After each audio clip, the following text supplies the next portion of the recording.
Hello friends, everyday morning first activity எங்கள் fish ரூமில் நாங்கள் பண்ணுறது என்னென்னு வந்து பார்த்தீங்கன்னா, சின்ன இல்லை பேபி ஃபிஷ்ஷுக்கு வந்து ஆர்டிமியா ஃபீட் பண்ணுறது தான் எங்களோட ஃபஸ்ட்டு ஆக்டிவிட்டி. அந்த மாதிரி தான் இன்றைக்கும் நாங்கள் ஆர்டிமியா எடுத்து ப்ராப்பராக க்ளீன் பண்ணி அதை ஒரு பவுலில் போட்டு வச்சுருந்தேன். என் பையன் வந்து அப்பா நான் தான் இன்றைக்கி ஃபீட் பண்ணுவேன் அப்படிங்கிற மாதிரி அவன் சொன்னான். அதனால் அவன் கையிலேயே பவுலில் கொடுத்து ஃபீட் பண்ணுன்னு சொல்லியாச்சு.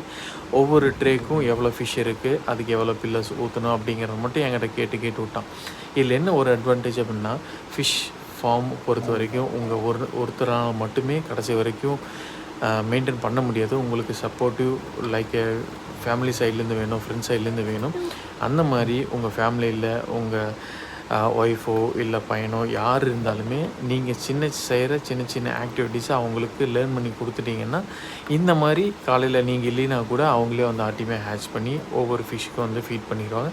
இதனால் நீங்கள் வந்து உங்களோட ப்ரெசன்ஸ் இருக்கணுங்கிறது கம்பல்சரி கிடையாது.